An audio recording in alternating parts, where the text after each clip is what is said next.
Welcome to 1202, the Human Factors Podcast. The podcast that covers all things about humans, technology, and particularly the bit in between. And welcome to this episode of 1202, the Human Factors Podcast, with me, your host, Barry Kirby. The medical domain is one of those that I used to naively assume that human factors would be front and center, given that it's all about people and trying to make people better or giving them better quality of life. But having been working with the likes of Dr. Mark Sujan in the AI and Digital in Healthcare Special Interest Group through the CIHF, I've had a really rude awakening, and I'm much more up to speed with just how much work there is to do. That is why when Nick Rome from the Human Factors Cast introduced me to Tony Andrella this week, I was absolutely delighted because Tony's a fantastic background in healthcare human factors and is, amongst a huge array of things, the founder of his own company. And he's here today to share some of his insights with us. So hi, Tony, and welcome, and thank you very much for being here. Hey, Barry, thank you. It's great to be here. Cool. So we're going to use that sort of usual format. So we want to get to know a bit about you, and then we want to get into the sort of human factors in healthcare and really what you've been doing in that field. So if we could start off with just, could you tell us a bit about yourself? What's your current role? What is it you do on a day-to-day basis? Well, I do multiple things. I guess my primary role is running Interface Analysis Associates, which is a healthcare human factors consulting firm that I started in 1993. So we're almost at 30 years in business. Wow. When I'm not running my company, I'm a professor at San Jose State University in our graduate Human Factors and Ergonomics program. I teach on average about 2 courses a semester. When I'm not doing those 2 jobs, I do some forensics human factors work as an expert witness in various legal cases. And then when I'm not doing that, I like to volunteer my time to my professional society, namely the Human Factors and Ergonomics Society. I run a conference for them on healthcare human factors. I'm editor-in-chief of the new journal, Human Factors in Healthcare, and also serve on various committees just to support the organization and to ensure there's a next generation of human factors professionals. And presumably at some point you must sleep as well. That's an incredible amount of stuff to take on. Not too much, just a little bit, because I didn't mention my family, my home life, which, is equally important to me. But yeah, I keep busy. No, that's amazing. So you've had this, running your own company and you're putting so much effort into. How did you get into human factors in the first place? What inspired the journey? Well, my story has one commonality with a lot of people, that it was by accident, which is all the time in human factors. The quick version is I was a math and computer science major pre-personal computer at a time where both of those fields led to nowhere. And I experienced my first year at the University of Illinois and wasn't very happy. And I decided I would change majors to what I didn't know. But in the meantime, starting my sophomore year, I figured I'd get a lot of general electives done that everyone has to take. And then I'd figure out my future, right? Because computers have no role in the society, right? No, not at all. Just a thing. Yeah. And so I went to the psych building because behavioral science is one of the disciplines you have to do, a general rec in. And I was reading all these abstracts on a wall. And at that time, it was like maybe the top or second largest psych department in the country. So maybe 30 abstracts of different classes, developmental, clinical, social, all the normal variants that we know of psychology. And then I read this one that talked about applying it to the design of products and systems, called, sexist at the time, Human Factors and Man-Machine Systems. Right. Keep in mind, this is 1984. Yeah. And I took that class, and it's been my entire life ever since the fall of 1984. Wow, that's going to be really good to because I had a sort of similar journey where I had one module on one of my engineering degree courses that that sort of inspired me into that sort of it. It sounds a similar approach. Then you've just had that passion ever since. Yeah, and I just dove deep into it, switched my major, started working with professors. I did research as an undergrad. I stayed there to work with Chris Wickens for my PhD, and it just took over my life in a positive way. Brilliant. So, from that point of where you've been inspired as an undergrad, what's been the career path? What's been the journey? It's a fairly simple one. NASA funded my dissertation and then hired me out of grad school. So I came out to California, Northern California, to work as a principal scientist at the NASA Ames Research Center. And aerospace human factors, is my first love and was my primary focus in grad school. So I really enjoyed being at NASA and working on various aerospace projects and workload and attention and display design in the cockpit. But I had, as much as I love aerospace, I just couldn't stop thinking of human factors applied to like everything in my life, right? Mm-hmm. And I'm probably the world's most annoying person to go to a shopping mall with. I just see it in every product, in the signs, in the doors I enter, Yeah. And I just had this longing to apply it to more than one domain. So I started my company actually with a partner, Leon Siegel, a dear friend of mine. And that was our goal, was to have no boundaries on the types of products that we could apply human factors to. Cool. Shortly thereafter, I took over the company as a sole proprietor. And then after 15 years of, maybe 10 years of doing anything and everything in terms of product domains, I then switched the focus to healthcare, which is now our primary focus. Cool. So yeah, that sounds like it's really deep what you've been doing and really ongoing. But I think we'll come back to what is it you do in a bit more detail, if that's okay, and we'll do that straight after. We'll do that straight after this break. You are listening to 1202, the Human Factors podcast. We wanted to take the opportunity to say thank you for your support. You can help further by rating us through your podcast provider, sharing us through social media, and telling your friends and colleagues. Let's work together in raising awareness of the value in putting users at the center of what we do. And welcome back. And we're talking to Tony Andre about the application of human factors in healthcare.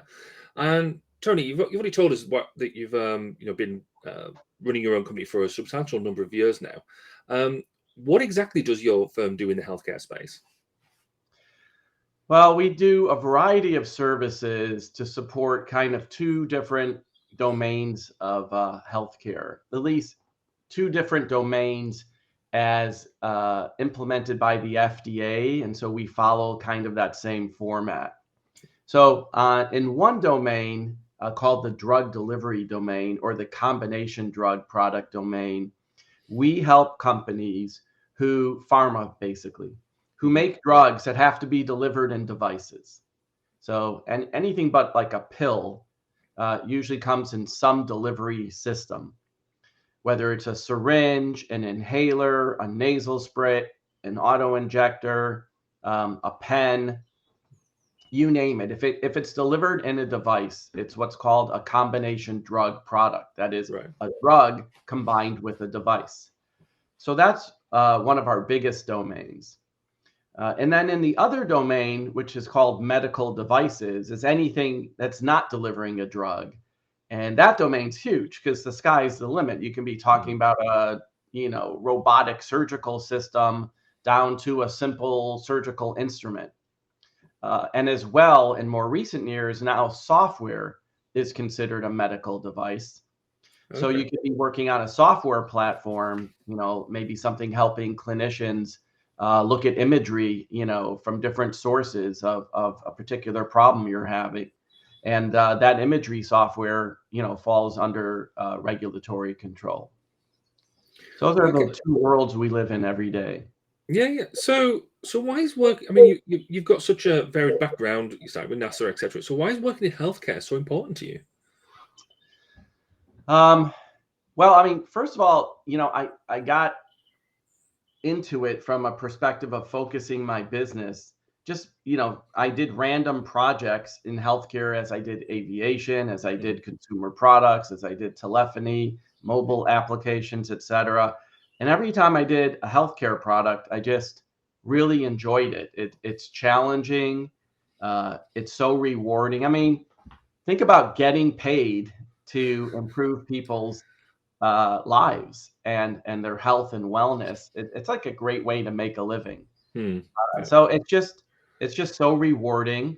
But it also really, the other thing I love about it is my firm and my own being specializes in both.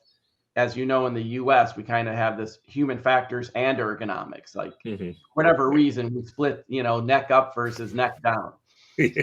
And I never bought into that, meaning that I practice both. I mean, if you're dealing with a handheld product, then you're dealing with ergonomic issues, and of course, you're dealing with cognitive engineering issues. Yeah. And so healthcare brings in both, right? If you're delivering something with an auto injector, you're handling something. There's its size, its shape, its girth, its balance, its grip, and then there's, can you figure out how to deploy it, its feedback system, etc. So it allows me to practice both sides of the field and the full discipline, I might say, and I really enjoy that part of it.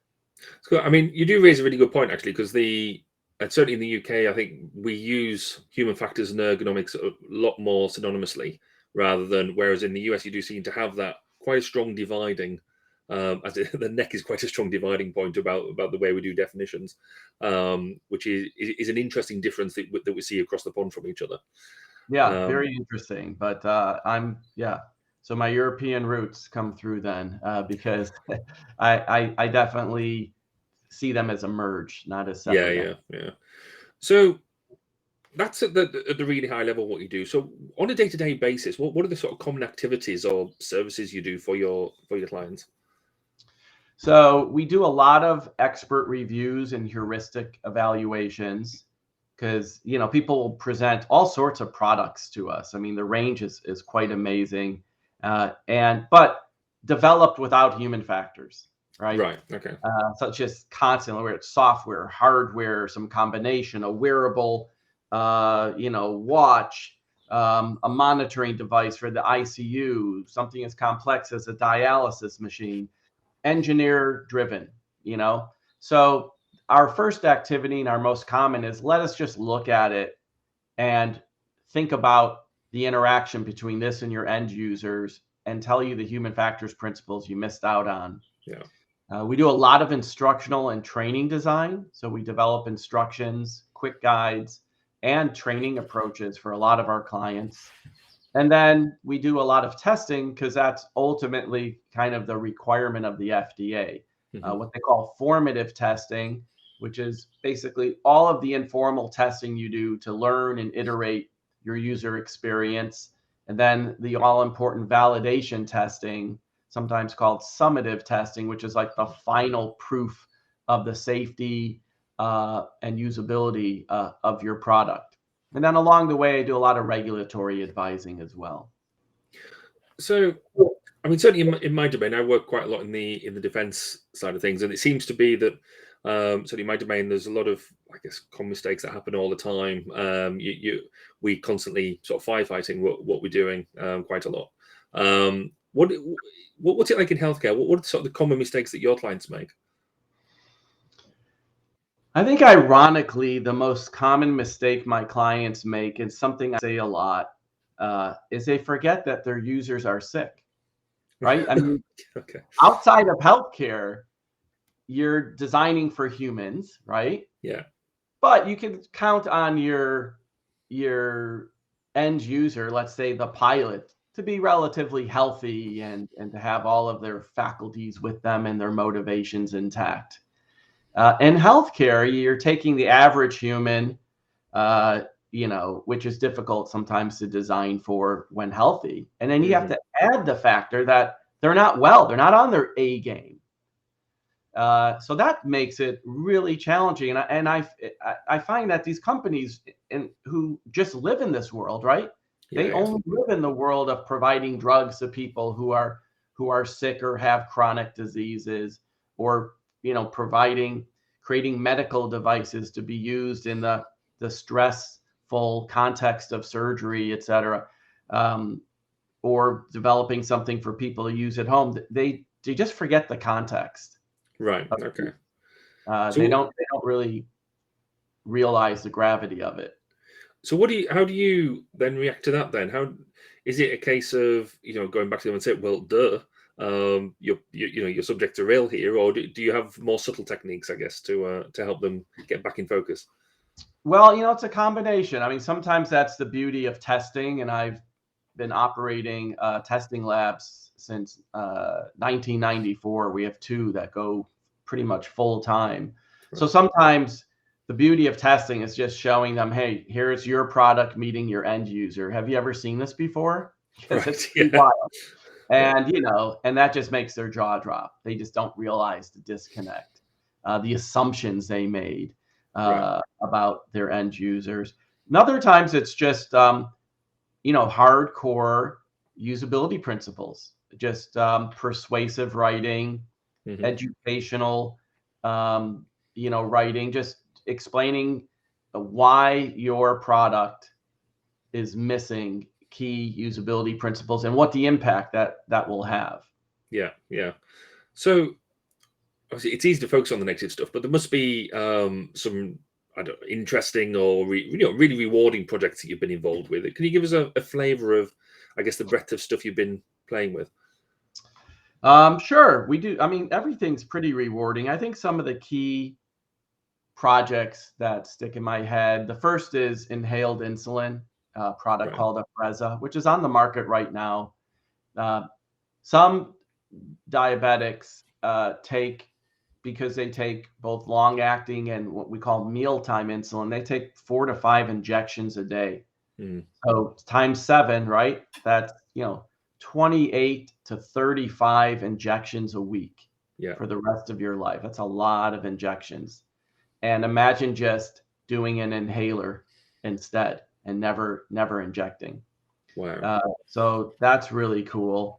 Defibrillators, the ones you see in the airport, shopping malls, public defibrillators. We've done a lot of work in that space.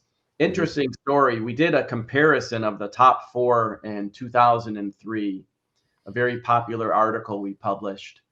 And one of the lowest performing companies called me kind of angry right after it, asking questions. I'm like, keep asking, don't worry. We have the data, we have the video. Trust me, you came last.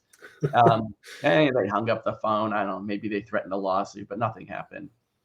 5 years later, they called and they said, okay, we're over your study. We now want you to design our defibrillator. Right. And that became an award-winning, best-in-class device. Wow. And so that was a really cool project and very challenging because our interface was 95% of it was verbal. Yeah. Right? Defibrillators guide you through voice commands, not through displays. So that was really rewarding. And then my company does a lot of work on safety syringes and auto injectors and some unique products that kind of take, what's a scary thing to many people and make it more friendly and approachable. So what's just for the, like I said, I don't work in the in the medical field, and thankfully, touch wood, I don't spend that much time in hospital. What's a safety syringe? So a safety syringe, there's different variants, but it's one in which when you're done injecting, it more or less automatically covers the needle. Right. Okay. Yeah. And there's many auto injectors in which you'll never see the needle. And then I worked on a product really aimed at children in which the injector, it's a syringe, but you don't know it. It almost looks like a light bulb. Right. And you press it to your body. You never see a needle, and you just push it down until this band of color disappears, and then take it off. And you wouldn't even know it, but you just injected yourself. Wow. Okay. That's So impressive. that was a really cool product. So I love doing projects where you're making healthcare more approachable. Yeah. And you're removing, like psychological barriers to it. No, that's so. Yeah, that idea around because stabbing yourself with a needle is scary and intimidating and all that sort of stuff. The healthcare domain seems to be evolving quite rapidly, not only in the physical stuff, but actually the way that people are approaching it, taking much more account into the psychology of what's going on and things like that. Where's it going next? What's the emerging trends as you see them? Well, I think the single biggest emerging trend is kind of the merge of healthcare and the Internet of Things. Right. So just like our cars and other products in our lives, it's adding sensor technology that tells you information on a smartphone app, transmits that information to your doctor, reminds you what doses you took. I worked on a product in which you take your oral medication and there's one tiny grain of metal in your pills that then talk to a patch you wear on your body that then communicates to an app that you took your pills or not, and then send that information to your doctor. So Yeah. you go meet with your doctor, and the doctor says, listen, you're always taking this one drug too late, or you're not taking your right dose. That's maybe why you're not feeling as good as you could. Yeah. Now, the interesting thing about this movement of connected devices and what we call telemetry is it does also then get into another issue of, they sometimes call, big brother of, do you want, what if then the insurance company knows you don't take your drug on time? Do you get denied your benefits? And, do we want to share everything? And I find the issue fascinating as well, when you add that component to it. I'd say the whole ethics behind this, it's some work we've been doing here as well, that's sort of looking at like the ethics of using artificial intelligence and things like that, and what happens if people don't want that sort of activity as well. It's I still think there's a long way to go in before, as a lot of the technology evolves, we're going to have to keep on top of this really quite stringently. Yeah, technology and ethics go hand in hand, unfortunately. So you have to keep on top of both and constantly, see where you are with respect to, both issues. Yeah. So you clearly with your business, it's you're getting into some fascinating projects and dealing with some great things. What's the success behind it? How have you managed to keep it growing? I mean, because not every company gets to do that. So, what's the sort of secret behind your success? I attribute my personal success to not growing my company, which I know is a strange thing to say. But I learned a lesson from a colleague many years ago, and I made a decision when my company could have grown because of the demand, and a lot of my colleagues or competitors' companies did grow, that I would stay a certain size so that I was always involved in every project, meaningfully involved. In other words, I just never wanted to become a bait and switch company owner. Yeah. And, I don't begrudge any company that grows, right? It's like the purpose of a company. So my competitors, it's fine. They're the more normal versus me, right? Healthcare is blown up. They were 8, 10, 12 person companies like mine. They're now 50, 60, 100, good for them. But ultimately that means that, the company owner, pitching you the services is never working on your project, and younger and less professionally mature people have to take key roles. And healthcare is just, there are no projects that aren't important, right? Yeah. Every client, this is critical. This is them getting on the market. There's no casual projects in healthcare human factors.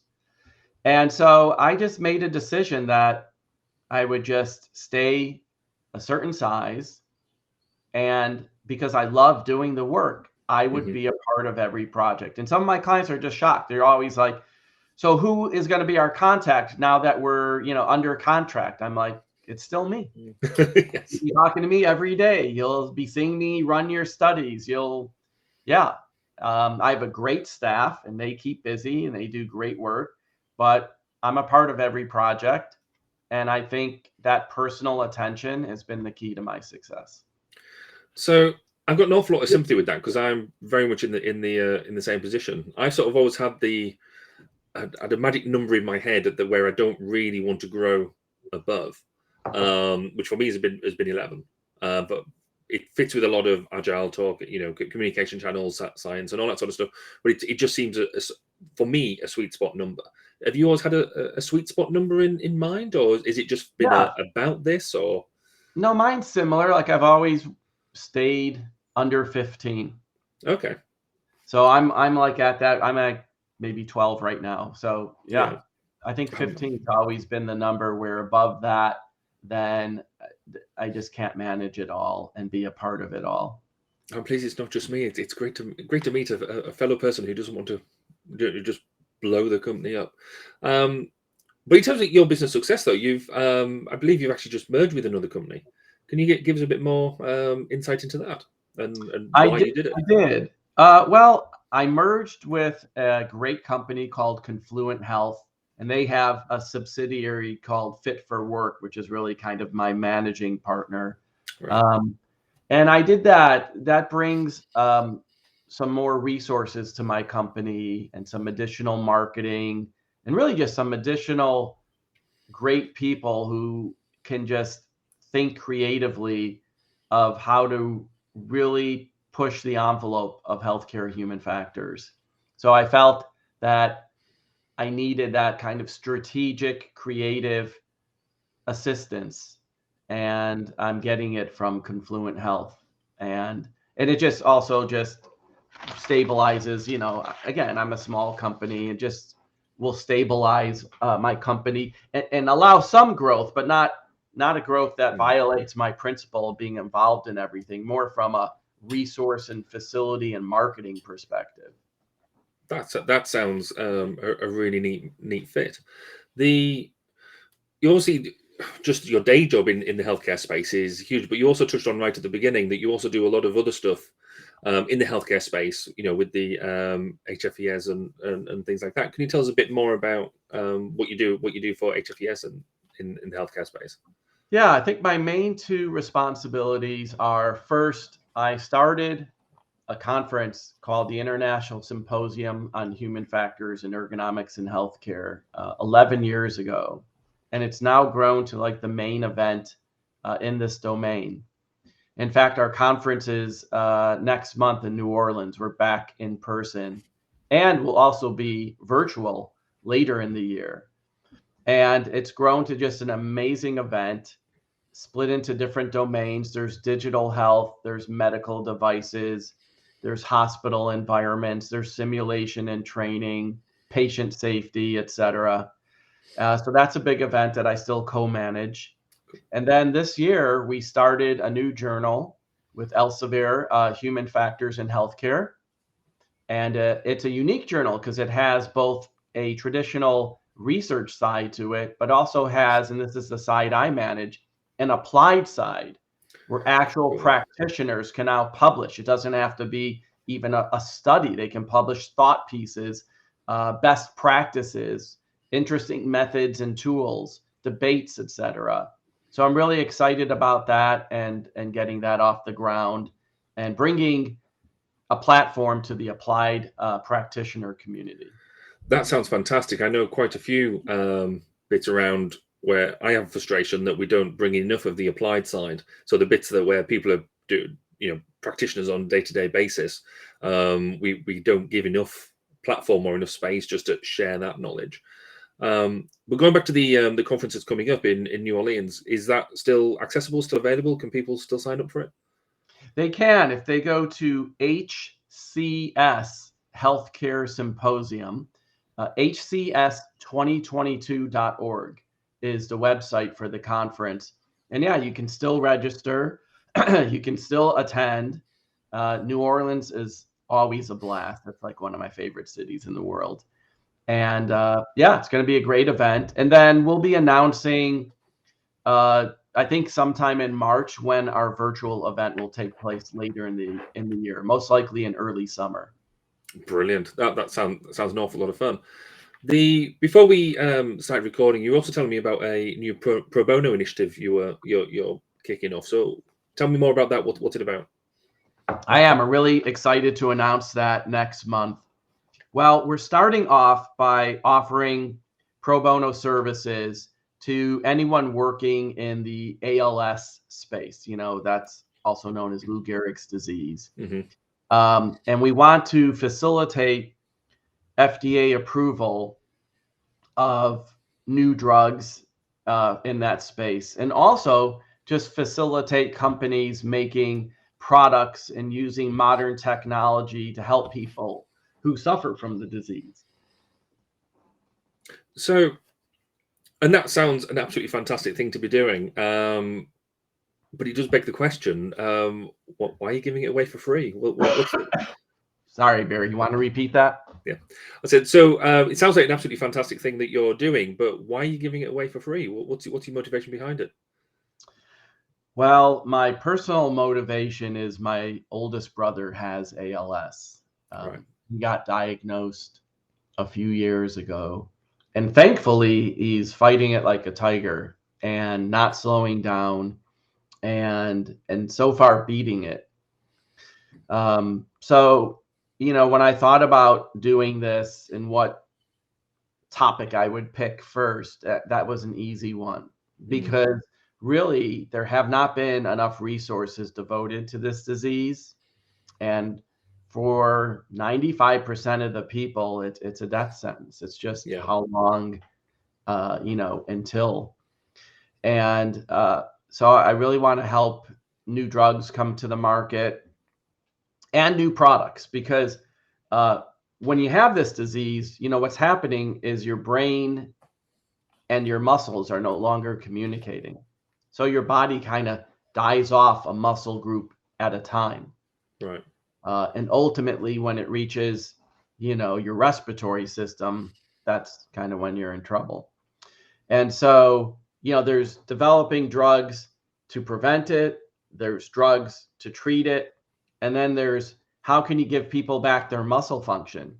Maybe it's through exoskeletons or other technologies that we, now have and utilize to, but haven't really focused on this domain and this group of patients. So I want to enable that, and we're going to offer our services free to at least, initially evaluate and give human factors inputs to anyone making a product that would be used by ALS patients.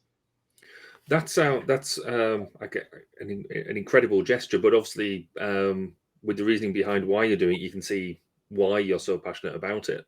If companies want to get in touch with you to take advantage of that offer, then how do they get in touch with you? They could just email me. I have a simple email address for that, 800usability@gmail.com, 800usability@gmail.com, or connect with me on LinkedIn. They can also go to my website, interface-analysis.com. So I'm easy to find on the web. That's brilliant. Are you the only person doing this in this field? What's the or is it stiff competition, or how does the competition go? It's just something I want to do right now with my company and where I'm at, and initially on behalf of my brother.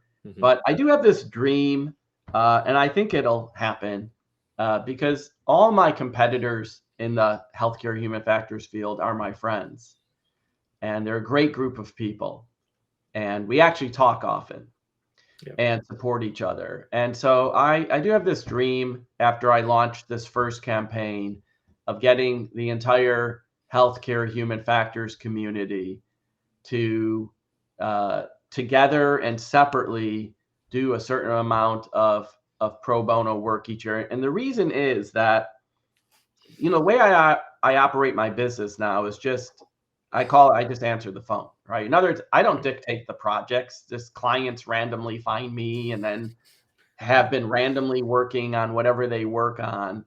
And I think it's time for the industry, meaning not the manufacturers, but the human factors healthcare industry, to say, what should we affect in the world? Instead of letting people randomly, invent things, randomly decide, what drugs they want to work on or conditions they want to help. Why don't we decide on a condition or a situation that could use our expertise and apply it together? Mm-hmm. It's kind of like top down and bottom up happening at the same time. Yeah. No, that makes an awful lot of sense, and we'll make sure that your contact details are in the show notes of this podcast as well. Great. As we round off the interview, we ask the same final 3 questions to everybody we interview. So, what is your go-to book or paper or reference? And this can be technical or it can be fiction. If some people like a good fiction book just to keep the sanity. But what thing do you keep on going back to? I kind of have 2. I mean, honestly, I teach with it. I was taught by it, but the Wickens et al. Engineering Psychology and Human Performance textbook is still my go-to because it just covers so many topics, and it's so chock full of references that I often have to go to that. I also love the book Innumeracy by, I think his name was John Paulos. Okay. I'm a really big statistics nut and always loved, how to lie with statistics, and love reading about how statistics is abused in society. Yes. So he's written several books on that topic, but his first one was called Innumeracy. Right. Cool. If you could, and you could go back in time, what advice would you give to your younger self? Well, I mean, I hesitate to answer that because I'm a big Back to the Future fan. And, okay. I like where I've landed. So I would be afraid that if I changed anything, even something that was non-optimal about my past, it could alter my future, right? So right. Yeah. Be careful about that. But probably be to get more sleep. I probably could use that advice now too, but I definitely, in fact, I made a comment on someone's post about all-nighters. And the effects of that. And I told them I could have been a good study subject in undergrad. You mentioned about Back to the Future. I believe you own a DeLorean. Is that right? I do. I have, DeLoreans were only made for 3 years. Yeah. They only made, I think, 8,000 cars. But I have a very early 1981 DeLorean that runs perfectly. We drive it every week. So, wow, you must get a fair bit of attention with that. Yeah, we do. My son mainly drives it. He gets a lot of attention, but he just loves the way it drives. And it's a surprisingly good car, and ours looks brand new. That's amazing. I'm really jealous. So the final one then, who would you, because this is where I get really lazy about finding who to interview next, who would you suggest I interview next on the podcast? Well, if you haven't, probably Peter Hancock. Why do you think?